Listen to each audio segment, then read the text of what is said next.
United States of America and to the republic for which it stands, one nation, under God, indivisible, with liberty and justice for all. Where's the crowd? Where's the crowd? No crowd. Oh, yeah. Popularity is plummeted. Roll call, Carol. Yes. Ray Antonacci. Here. Richard Antonetti. Ken Demers. Here. Dan DeVito. Here. Lou Esposito. Bob Marinaro. Here. Dave Pope. Here. Lou Cavallo. Here. Joe Duva. Here. Jack McHugh. Here. Thank you. Okay, next item on the, thank you, Carol. Oh, I'm sorry, I'm going to see, yes, correct, Carol. I'm going to see Robert Marinaro for Lou Esposito and Joe Duva for Richard Antonetti.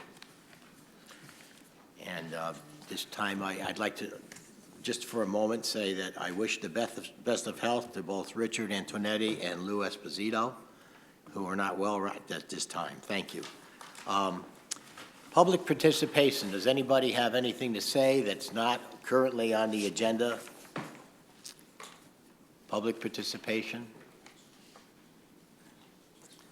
Okay, we'll go on to the minutes. We have the minutes that Carol produced for the meetings of October 4th, November 1st, and December 6th in one batch for us. It was a slow week, I gather. Carrie, you got all the minutes done? Okay. Do we have a motion to approve the minutes for all three meetings, October 4th? So moved. Do I hear a second? Second. All in favor? Aye. All opposed? It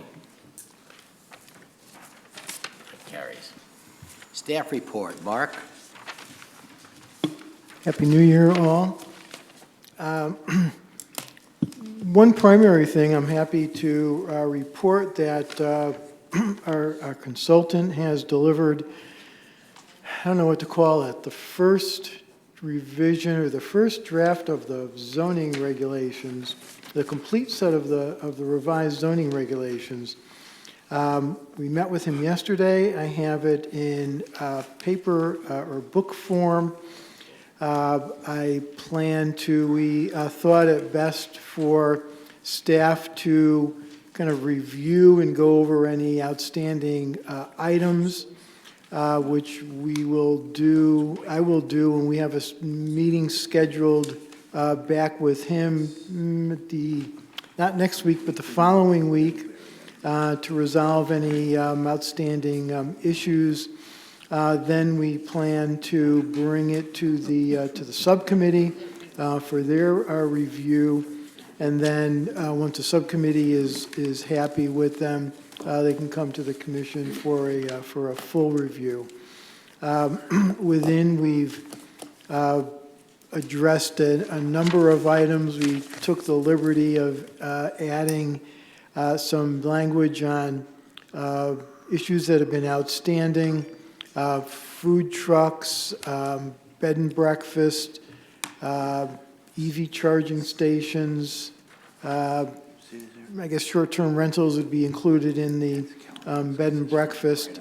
It's correcting, it has new stormwater regulations, new floodplain regulations contained within. Recording in progress. So it's again, fairly complete. We'll do some edits and look forward to sharing with the subcommittee and commission in at least some significant information in the next month. Thank you, Mark. Is there any old business? No old business. We'll move on to my chairman's report. I skipped myself here. I want to thank everybody for carrying out the last meeting. The commission did a very good job, especially Dan, who's chaired it, and Richard, who made the motions. I'd like to, is Matt Tobin in the audience tonight? No? Okay, so Matt Tobin from the Waterbury Republican American, quoted me as making a motion to deny the Bunker Hill extension, and also gave me quite a quote in the paper about the applicant not being prepared. This was while I was down on a golf trip with buddies in Florida. So beam me up, Scotty. Congratulations, Matt Tobin, for accurate reporting. Moving along, I'd like to possibly ask the commissioners if they'd like to, when we get to review the first draft, the first draft of the final draft prepared by Glenn Choler of the new zoning regulations, if we'd want to consider Airbnb as a possible topic, since it seems to be a hot topic right now, and Woodbury and Middlebury are leading the way in doing stuff that it might be worthwhile, because we'll get the overflow from those towns if they don't allow it. So we take a closer look at our regulations. And that's about all I really have to say, and we'll move on to new business. Does anybody have any new business? Okay. Attorney James Strube is on with the site plan application special permit for Burr Hall Farm LLC for development of a 68.6 acre parcel of land for farming commercial uses. Jim?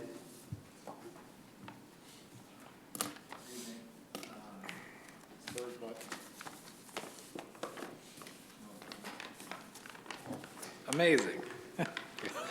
Good evening. Happy holidays to everybody. For the record, Jim Strube, an attorney at Secor, Cassidy McPartland, offices in Waterbury, Southbury, and Litchfield. Here on behalf of Burr Hall Farm LLC, which is the owner of property 0 Ann Olive Road. It's a parcel, if you go up past Sandbank on Ann Olive Road, keep going, it's on the right. It abuts the town of Middlebury. Burr Hall Farm LLC owns property across in Middlebury as well. Just want to go through, before we get to the substance of the application, just want to go through a little bit of procedural history of how we got here. So Burr Hall Farm owns approximately 68 acres in Watertown, and you'll see the plans in a little bit. The plan is to operate a lavender farm along with some other farming elements on that property, and to have it be open to the public. We met very early on with our client on Civil One. Emily Jones is here with me tonight. Bram Yaffe from Burr Hall Farm is here. He's the farm manager. We met with Mark Masood and Musa Rafi very early on to go over the concept, to make sure it was something that worked, in that location and also under your regulations. After some discussion, we focused in on the farm store permanent regulation, which was put in place in 2018. You may recall Planner's Choice on Bunker Hill Road proffered a regulation change that this commission accepted, defining what a permanent farm store would be and the application process. So for a parcel over 10 acres, a building under 1,200 square feet would be allowed by site plan. Any building over 1,200 square feet would require a site plan and special exception. In this case, given the size of the property, given the intentions, the farm store building proposed is just under 3,000 square feet. So the application before you is a site plan and a special exception. After that meeting with Mark and Musa, it was determined, a lot of times I'll come before this commission with a pre-application meeting relative to unique projects or regulation issues. In that case, there are specific wetland resources on the property and specific plans, including some bridges, pedestrian bridges that go over Hop Brook in the floodplain area, that necessitated us building a relationship with the Wetlands Commission first. So we went to Wetlands as a pre-application meeting, showed them the concept, explained to them what our plan for the property was, what the alternatives would be if this plan wasn't acceptable. After that, Civil One designed the plan, worked with some specific contractors to go over access and also certain of the wetland crossings. We've since had our first meeting with Wetlands where we reviewed everything, had a site visit with wetlands, had a second meeting with wetlands, and now a public hearing is scheduled for next week on the 11th.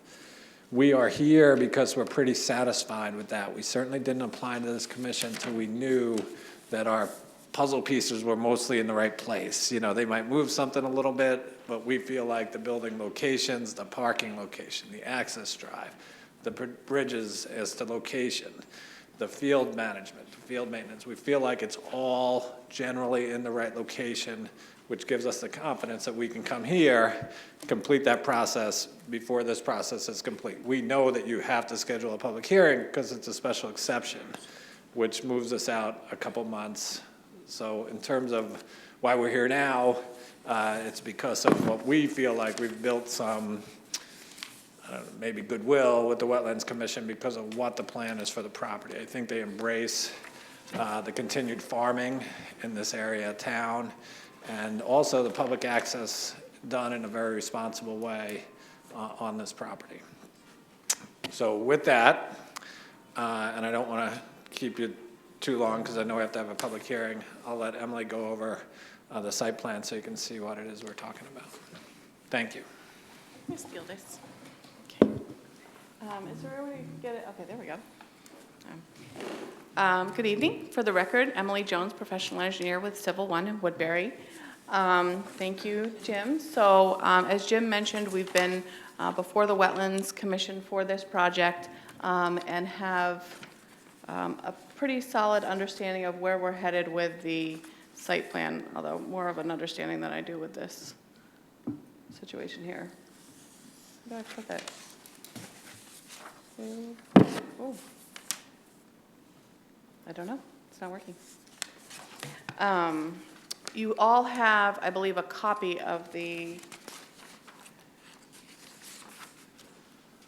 PowerPoint presentation. The packet you were handed out tonight is not different from the packets that you received originally. It's just sort of a subset of packets with some additional information on the bridges that we had prepared for inlet wetlands. Thank you. So as Jim mentioned, no. I don't know. Okay. Here we go. Paper version. On the existing conditions map of your, maybe it's voice activated. I just say existing conditions and it goes. Okay, thank you. The property is 68.5 acres in the R70 zone. It's located on Olive Road and borders the town of Middlebury. It is currently used by for farming. There's an access road that you can see off of Olive Road that goes up and accesses some of the agricultural fields. So Hot Brook runs through the middle of the site and does have a 100-year floodplain associated with it. So to access both sides of the property and be able to use it, there are some crossings of that brook that we need to accomplish, which has been a big part of the discussion with inland wetlands, so that we protect the floodplain, protect the wetlands and the water course. So the next slide, please. The proposed use is for continued farm use with a small sort of farm use campus up into the inner part of the site accessed by a 20-foot wide gravel driveway. You can see two driveways branching off of that go to the fields across Hot Brook.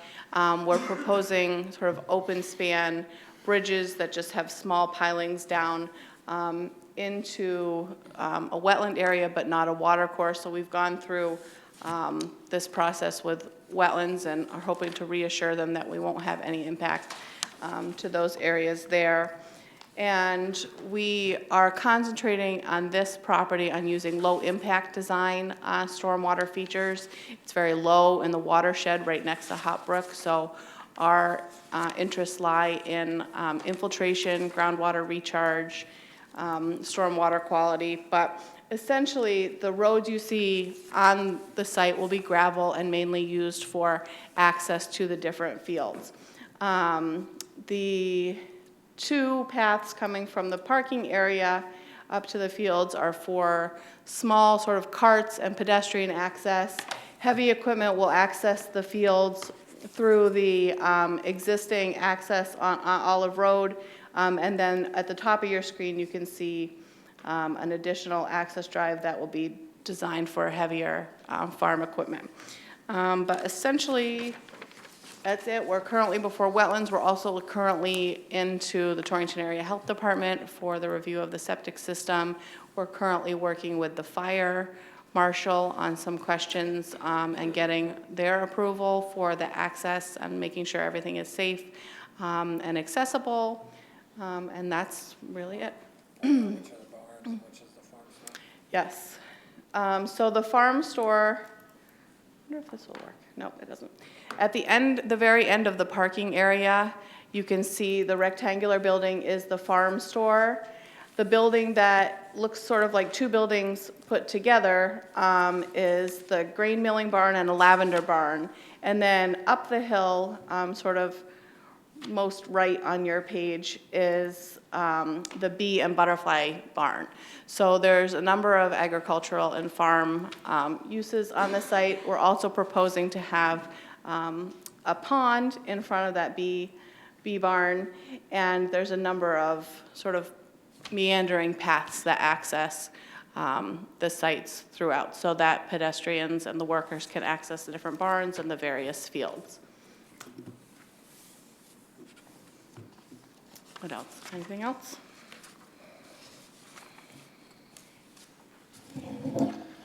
And for the public hearing, we'll have renderings for the barns, the farm store, floor plan for the farm store as well, and an update, of course, on how wetlands goes. Happy to answer any questions now if you have it. Happy to have Bram from Burr Hall Farm talk about their plan, but also happy to schedule a public hearing and come back and tell you the whole story again next month, whatever you want to do.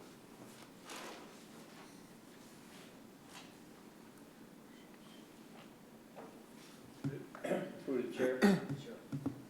Hopefully inland wetlands was out there last week, because if there was no problem last week, you're never going to have a problem. Yeah, The water was high in Watertown. Yeah, we were out there, and you know, the river in that area. The banks, you can tell by the topography lines. And the first time I walked it, frankly, was with the Wetlands Commission. Okay. So where the improvements are, unlike Sandbank, which gets pretty low and the water goes over, as you go up Ann Olive, it's a real drop down to where the river is, where the brook is, compared to where these improvements are going to be. And the Wetlands Commission, certainly in this town, has an amazing focus on the floodplain resource. So, you know, if there's any town where these bridges are going to be designed in a way that don't negatively impact the floodplain, it's going to be the town of Watertown. So. Through the chair. Personally, I love farming.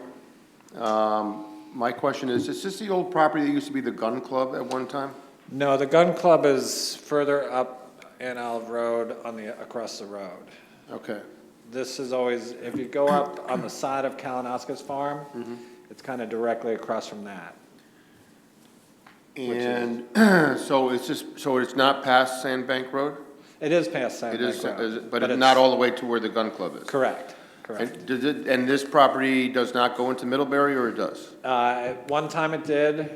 We did a lot line adjustment so that now there are separate parcels. There's a Middlebury parcel with a house on it at the end of the Burr Hall Farm Road on that side.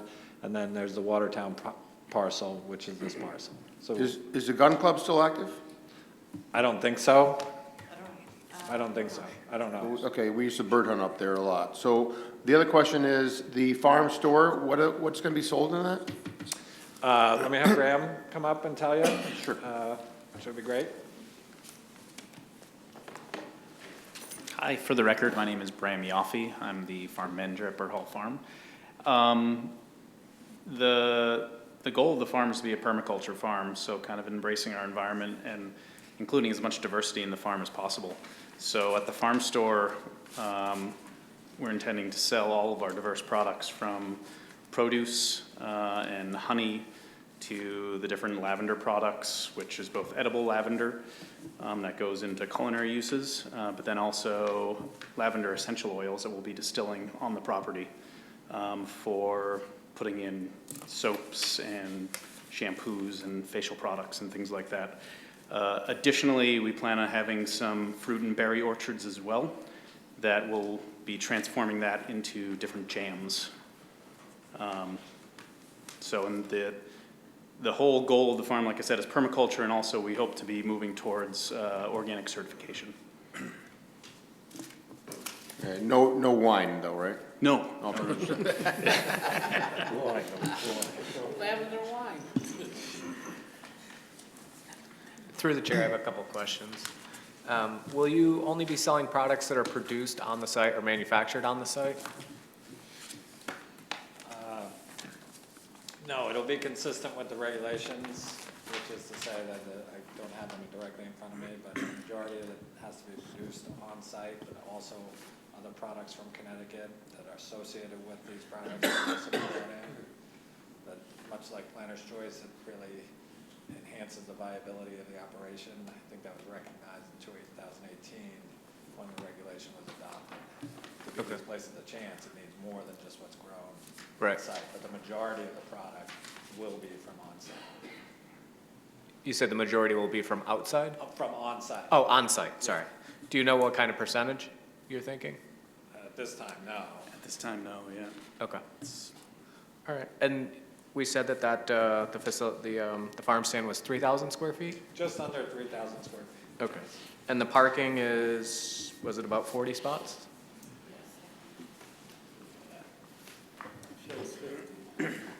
Oh, was it 50? That was just ballpark. 52? 52. I believe it was 52, but I might be off by 1 or 2. Okay. And was that required by the size of the building and the use? So we based it off of need mainly. Okay. Your regulation places great discretion in the commission. Yeah. In this instance, because it recognizes that the farm stores can be, for example, Planner's Choice is wholesale. There's no residential. Right. No individual traffic. Right. So their parking lot needs to be a lot different than this one, where it's gonna be, we hope, a destination location. Right. So we looked at the site. I remember initial conversations with Brian Baker and then with Emily. And when you go out there, it's amazingly obvious where the parking should be. It's the one flat area after you get out there. Yep. And that's what the capacity holds. We thought with the size of the building that it should work well. There'll be times of the year there'll be no cars in that lot. And it'll look like it's way Sure. too big. And hopefully there are other times where it's full. Yeah. Yeah. Understood. Will you be serving any food to be eaten on site or anything like that? Like an eatery? I don't think I'd use the word eatery. I don't think our goal is to create a restaurant. The busy season that Jim's talking about is when the lavender is going to be blooming. That makes it kind of a destination. And I think it would be nice for someone to have a picnic and have a loaf of bread and some cheese and to sit out in a lavender field on Sure. a nice day with, we have 45 beehives on the farm right now, and I think they're really gonna be buzzing during lavender season. I think it's gonna be kind of a nice moment. Yep. So I think that's our hope and our goal, but we don't have an intention to become an eatery. Right. Understood. Thank you. Are there any other lavender farms in the area? There is defining area is tough. There's Well, all lavender right, farms in and Connecticut. within 25 miles radius? No. Any in Connecticut, In perhaps? Connecticut, there's Lavender Pond, which I think is, I drove there, it was a good 50, 60 minutes away. Did you have a model for this? I'm just curious, because France has lavender Yes. fields. So, sure. France has lavender fields because it's really kind of the ideal environment. But in becoming part of this lavender community, I found lavender farmers all the way up in Nova Scotia and up in Alaska. So really it's a matter of finding the right climate. So I've been speaking with lavender farms, finding the right variety that suits that climate. So I've been speaking to lavender farms in upstate New York, in Connecticut, in Massachusetts, New Hampshire, Vermont. And like I said, even spoke to one farmer up in Nova Scotia to find out what varieties can sustain the cold and work for them. And all of them seem to be finding great success so long as they find that right species, Okay. All right, great. which is very encouraging. Okay, all right. I have a question through the chair. I understand with, lavender farming that, they really don't use a lot of fertilizer, only in the beginning to get going with the water. When you're talking fertilizing, you're talking strictly like an organic fertilizer, or you're gonna be using commercial grade? And are you worried about the waterways with the Hot Brook and contamination of high-density fertilizers? Sure, totally understand your question, and lavender is a very non-intensive product. It likes dry feet, and it really, you want it to it likes to struggle. The bulk of the fertilizer is not going to be nitrogen fertilizer, too much nitrogen, and it actually doesn't do well. The fertilizer that primarily is used is calcium. So usually that's some gypsum, or we're looking for organic products, which, as I've found, is hard to find organic gypsum. So the organic calcium is usually high calc lime. Will you be using phosphate on there as well? No. Okay, how about potassium? No, we're really Strictly calcium? strictly organic. And are you gonna go for an OMRI rating for organic farming, or what kind of rating are you looking for organic farming? USDA certification right now is our first step. So, But you do plan on using commercial grade fertilizer to get going, or not? no, Okay. no. My farming experience is kind of zero input farming. When I was farming in France, it was totally zero input, and was about crop rotation. So right now, since we haven't put any lavender in, we're working to prep our soil with cover crops and diverse crops and limited tillage, and really just trying to get the soil to the right place, taking soil samples. And then really the only additive we put to date, and I don't really plan on putting any more, is just lime, whether it's high calc lime or dolomitic lime. Okay. Just to get our pHs right, because when we took over the farm and took those soil samples, our pHs were pretty low. Right. And lavender likes a very basic 6.5 to 7 pH. Neutral, yeah. Yeah. And I know in growing lavender, you do need to have some water and some fertilizer to get it going. Then I know after that, they just kind of take on their own life, and they don't need a lot of attention, but I know to Yeah. get them going, they need some attention. You know, I went to the National Lavender Conference last year, and it was really interesting. I spoke to a lot of the farmers who had just started up, and all of them said they put in drip fertilizer to get it going, and they all regretted doing it. They all said, we didn't need it, never had to put it in. Right. Don't do it. Your plant will be fine. Yeah, they don't like to get watered from the top. Exactly. They like to get the soil wet and moist. Mm-hmm. All right. Thank you for answering the question. Yeah, of course. Thank you for your questions. Any other questions? Yeah, through the chair again. Two questions. Will you be open in the winter? I think the farm would be open to visitors in the winter, but that's probably going to be a very slow time. Because the lavender is dormant, it's just been harvested and trimmed, and I think if someone wanted to show up and buy some eggs or some jam, we'd be happy to accommodate, but we look at kind of those summer months as our busy time. And second question, your hours of operation, would you be open late, and will there be lighting that would, in the area? Our intention right now is not to have any real lighting on site, so I don't envision, we haven't really discussed about what those operating hours are going to be, but to me, once the sun goes down, it's kind of, that's that. But Okay. we haven't discussed in-house what the hours are going to be, but there's no intention right now to have a lot of lighting on site. I guess one more question. What is the closest residential house to your farm stance?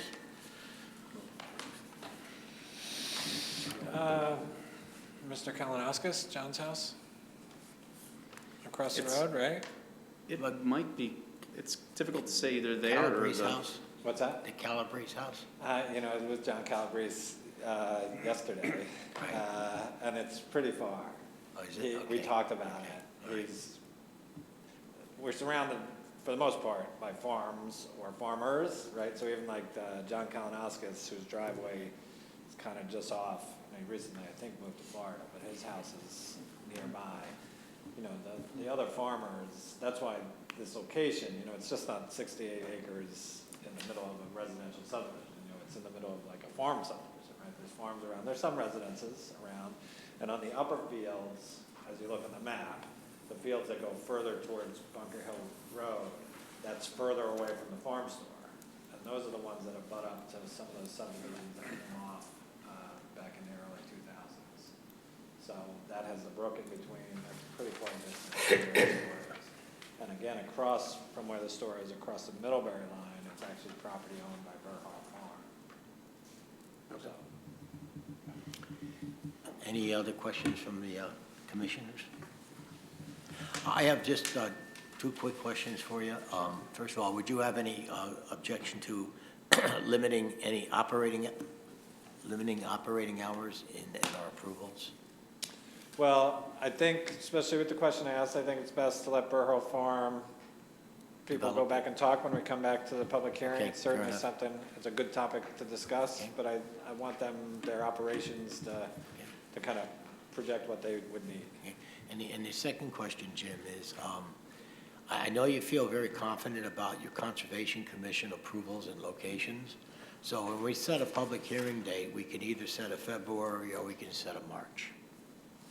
If we set a February and there's a problem with conservation or some issues, it's gonna get jammed up a little bit. We can always give extensions, but I would like to ask you what your preference would be for date of a public hearing.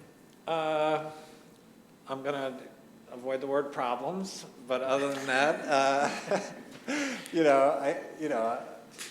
Emily and I both go before the Conservation Commission in this town a fair amount. And Okay. we have our occasionally wrestling matches with them, and we don't see that happening here. Emily Okay, and I so talked you about want it a beforehand. February date, I presume? We would like a February date Okay. with the best of intentions, and we'll of course understand your scheduling in the event that something does go strange Okay. instead all of right. problem. Thank you. All right. No more questions from any members of the commission? All right. So I'd like to, let's set a public hearing date on this for February 7th, 2024. Okay? And we need a motion for that? I make a motion that we set the public hearing. Second? All in favor? Aye. Thank you. Thank you. Thank you very much.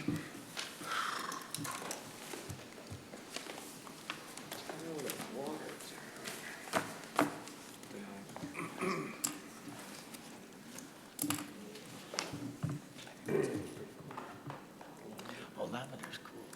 It's really, it is cool. It smells nice. Feel like lavender. Well, that was very. Oh, you listen. Flexible. Gotta be flexible. He knows his stuff. Everybody had good questions. You want to, I noticed you were. Silence is the better part of me.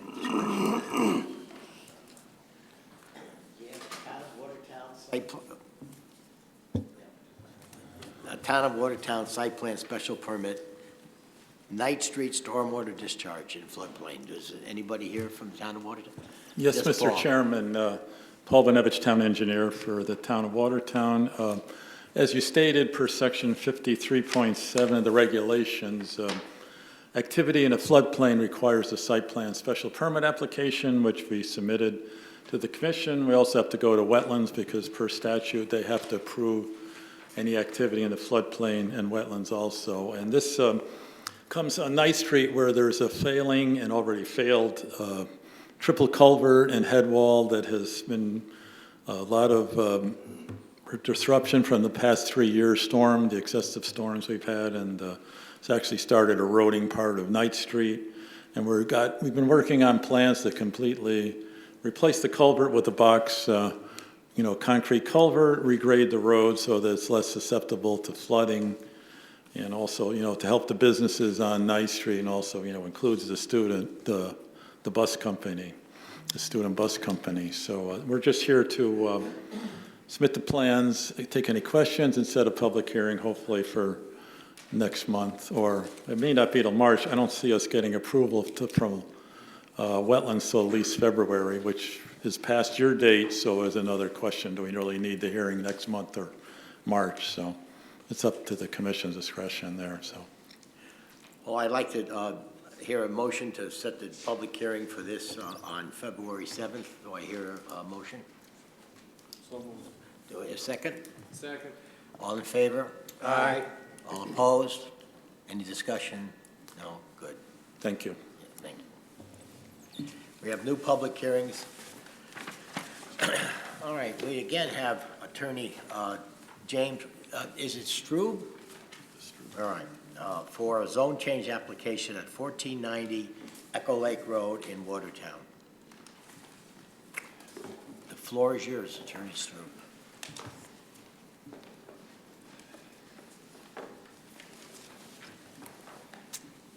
Good evening. The next two public hearings are related to the same property, same applicant. So I just want to point that out. We can take them one at a time. I just want to get organized here. Thank you. Mr. Chairman, I'm sorry, point of order. You want me to read the public hearing notice? Oh, yes. Who's got the notice? Who's got the public hearing notice? Carol, you have it? No, I don't. I can go get it in the office. You have it? No. Is it, it's not in my packet. You can continue, and I will go get it in the office. I'm sorry. Yeah. Oh, you have it? Oh, thank you. Safety, Jim. Thank you. Thank you. I owe you coffee. Okay. Town of Watertown, public hearing, legal notice. The Planning and Zoning Commission of the Town of Watertown, Connecticut will hold public hearings on January 3rd, 2024 on the following applications. Attorney James Strube for a zone change application, 1490 Echo Lake Road, Watertown, Connecticut, from IR 80 to IG 80, map 105, block 91, lot 3, and Attorney James Strube for a text amendment to the zoning regulations, 1490 Echo Lake Road, Watertown, Connecticut, section 26.2.2, IG 80 district uses and structures permitted by special permit, add new, section 26.2.2J, masonry supply business when located within 750 feet of Route 8, which use may be conducted along with other complementary IG 80 uses on a given site. At these hearings, interested persons and written communications will be received. Copies of the applications are on file in the Planning and Zoning Office, Watertown Municipal Center, 61 Echo Lake Road, Watertown, Connecticut, and in the Town Clerk's Office, 61 Echo Lake Road, Watertown, Connecticut, between the hours of 8:30 a.m. and 4:30 p.m., dated at Watertown, Connecticut, this 21st day of December 2023 and 28th day of December 2023. Ken Demir, Secretary, Planning and Zoning Commission. Thank you. Thank you, Carol. Appreciate that. Yeah, no, it was in the paper. Attorney Strube. Okay, thank you. For the record, Jim Strube, an attorney at Secor, Cassie McPartland, offices in Waterbury, Southbury, and Litchfield, here on behalf of Calvin and Arella Sincoli, who are right over here. They also happen to be affiliated with CNS Paving, which you probably recognize from in town. I have some green cards to turn into Carol, if I may.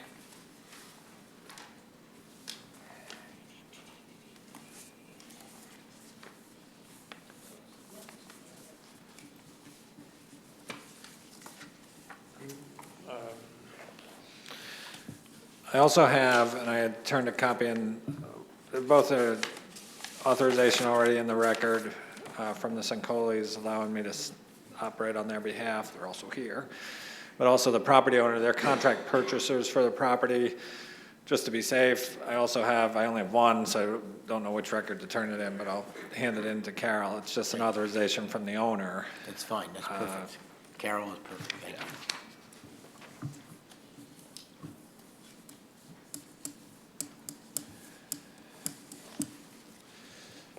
So the first amendment is a map change, zone change for this single parcel to go at 1490 Echo Lake Road, to go from IR 80 to IG 80. Some months ago, I was here on a pre-application meeting, had a discussion about it, and even though in the next public hearing, you'll hear about anticipated use for the property, a proposed text change, see a feasibility plan. Just focusing on the map, you'll see that this piece, which is currently zoned IR80, is on several sides surrounded by property that's already IG80. The two properties that abut along Echo Lake Road are already zoned IG80. Across the street is IG80. To the east, it goes IR80 to the center of Route 8, and then it's IG80 across Route 8. There is one property to the south that is IR80 and is proposed to stay IR80. But again, they front on Frostbridge Road versus our fronting on Echo Lake Road. So any development of this parcel will result in traffic going onto Echo Lake Road, where all the driveways in its vicinity are already IG80 uses. I have here, just for the record, and also somewhat relevant, your regulations require an environmental impact statement, which is really a series of questions about the impacts that this may have. So I'm going to turn this in, copy to Carol.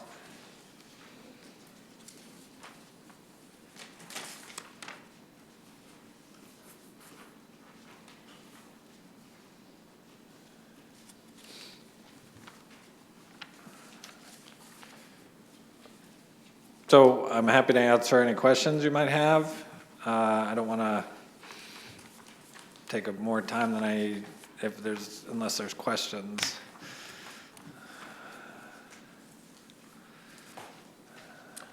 Commissioners, are there any questions?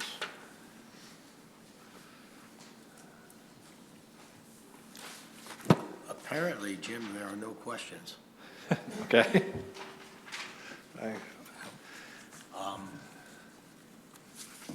And this is going to be a pretty short public hearing. Do I hear a staff discussion? Staff? Staff, do you have anything to add to this? Or subtract? Yes, certainly we reviewed the proposal and confirm the analysis in terms of the parcel being an IR zone and being surrounded on three sides by IG zones.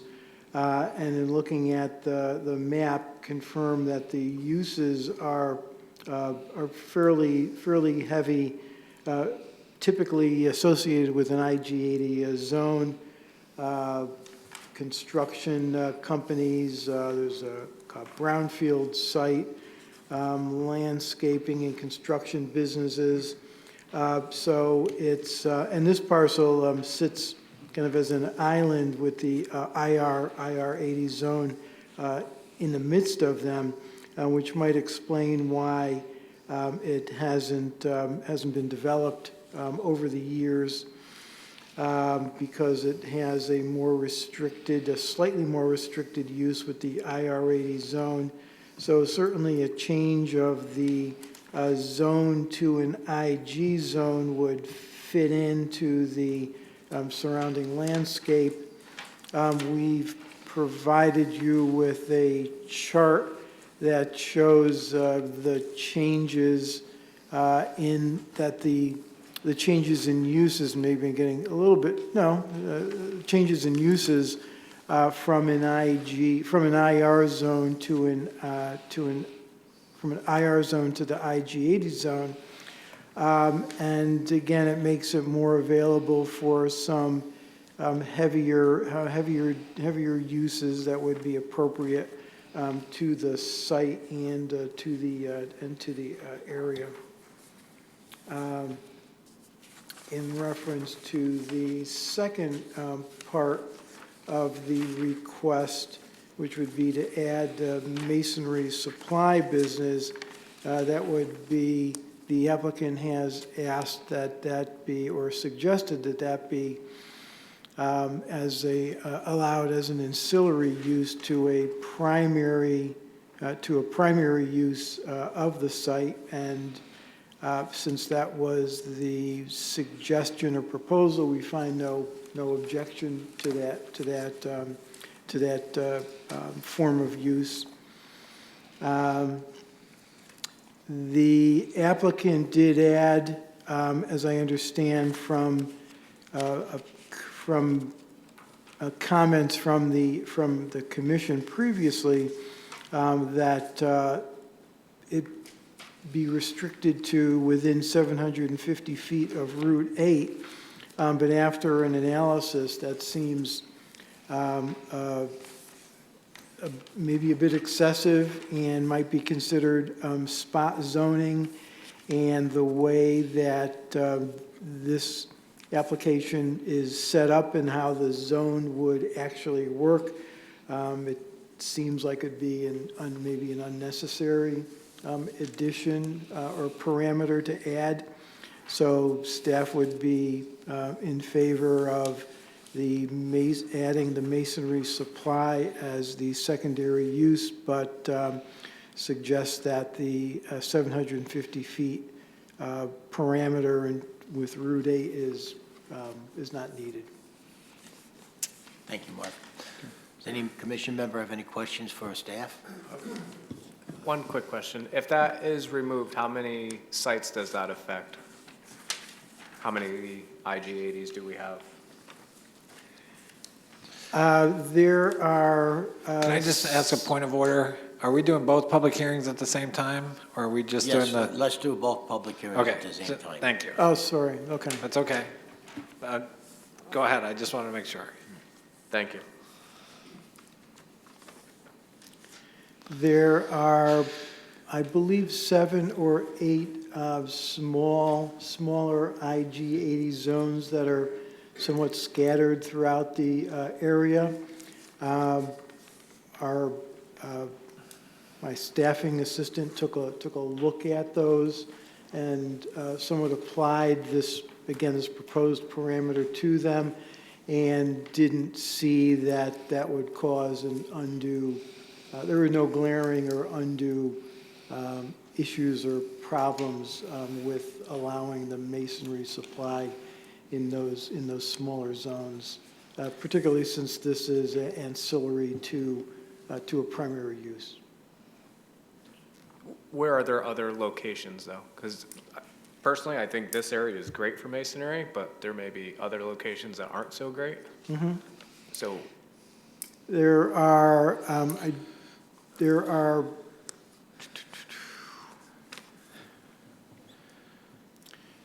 are a couple of areas on in the Falls Avenue area.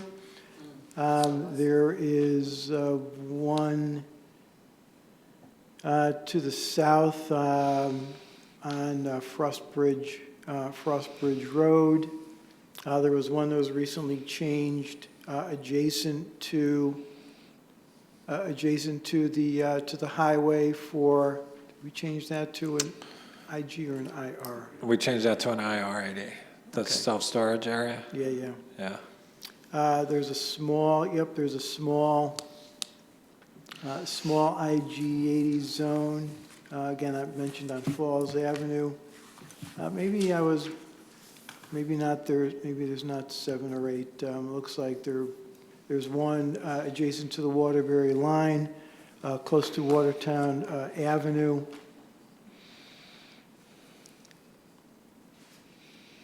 Maybe it's more like 3 or 4. Thank you. I have a question through the chair, if I may. You guys are proposing to change IG-80 for masonry yard, but in your text amendment, I don't see anything for outdoor storage. Is that going to be in that? Because IG-80 has no outdoor storage now. Am I right about that? That's what it says on this sheet.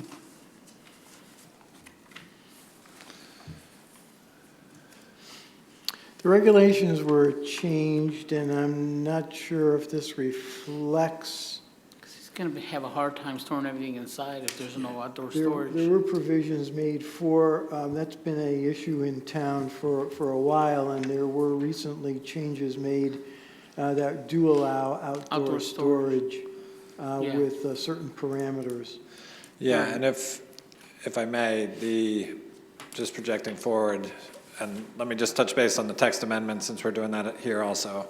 I also have a environmental impact statement for the text amendment, so I'd like to turn that in also. I'm sorry to jump ahead.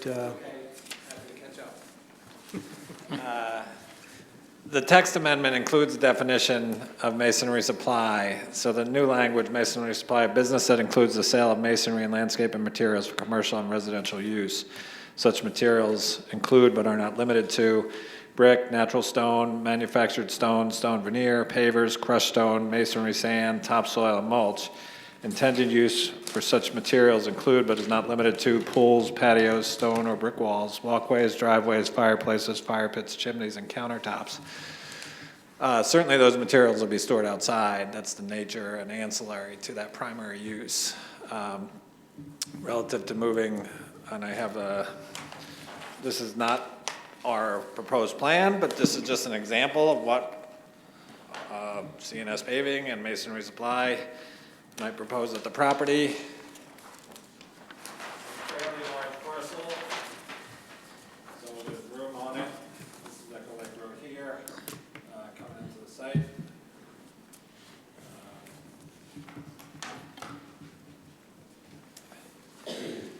You know, everything within the setbacks, everything avoids any direct wetland impacts.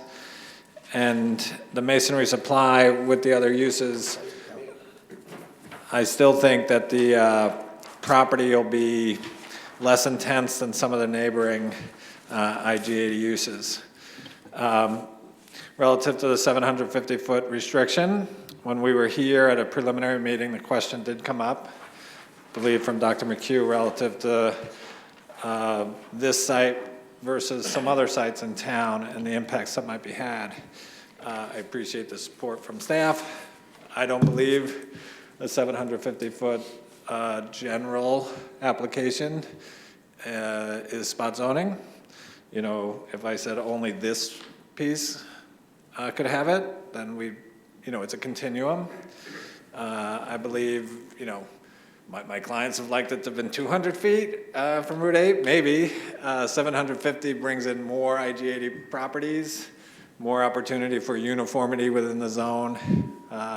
Obviously, removing the 750-foot restriction would be fine with us, with our client, and frankly, leaving it would be fine with us and our client. I understand the concerns articulated by staff, but I also understand some of the concerns articulated by the commission too. Through the chair. How many properties would it include with that 750-foot? Oh goodness, I didn't even count the number of properties. I just know that looking at this map, which is in your record, the one outlined is ours. It would touch the next one over, touch the one across the street. All the people that are neighbors, it includes. If the IG-80 goes, frankly, if the IG-80 goes much further this way, which this is the state of Connecticut, so it doesn't even tell us. So it changes to R80 right around, I'd say 900 feet. It's a non-engineer guess right there, by the way. But these parcels that abut it, you know, if they want to compete in the masonry supply business, they would have that opportunity to do that. Thank you. I can see it, yeah.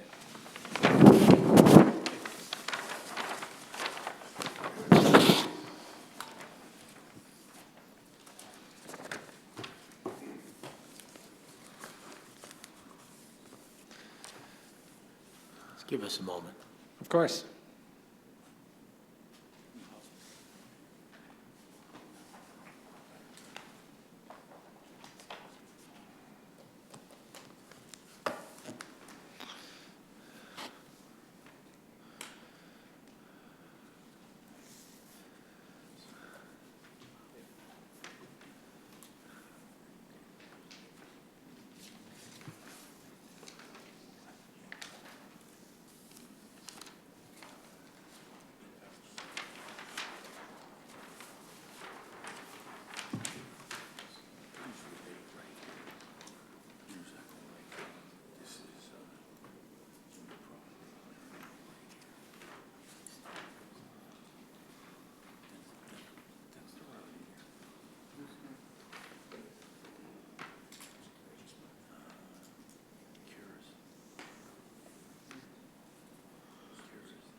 Oh, you can keep it. Okay. It's fine. And obviously, what I referred to as a feasibility plan, we have to actually come in with a real plan. We can't just show up and say, hey, this is the plan. We'll have a whole new series of applications, first to wetlands, and then back to this commission. This is just a preliminary step of changing the underlying zone and adding a text amendment. I just want to clarify one question for you. The 750-foot restriction, either way, your client has no concerns. Correct. Okay, thank you. Thank you. All right, so any other questions from any of the commissioners, staff? We're all set? All right, can I hear a motion to close this public hearing? Any public comment? Sorry, Oh, Chairman. I'm sorry, Mr. Chairman. Thank you. I'm like someplace else tonight. Is there any comments from members of the public? I'm sorry. Does anybody wish to speak? Catherine, do you wish to speak? Actually, I'd like to say that was a very nice presentation. Oh, very nice, thank you. Okay. All right, do I hear a motion to close this public hearing? So moved. Do I hear a second? Second. Any discussion? All in favor? Aye. All opposed? Okay, public hearing is closed. I'd like a motion on this public hearing. We'd like to make the decision right now. Do we have a motion on this application? Do I hear a motion? For both parts, or For both parts. make a motion that we approve both parts? I second it. The motion's been made and seconded. Are there any discussion? Okay, the motion that has been made and seconded includes the 750-foot restriction. Any discussion? All right, all in favor? Aye. All opposed? Motion passes. Thank you. Yes, sir.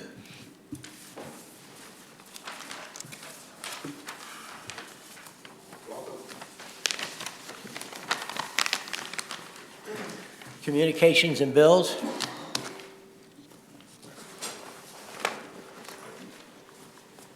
All right, the next meeting date is February 7th, 2024.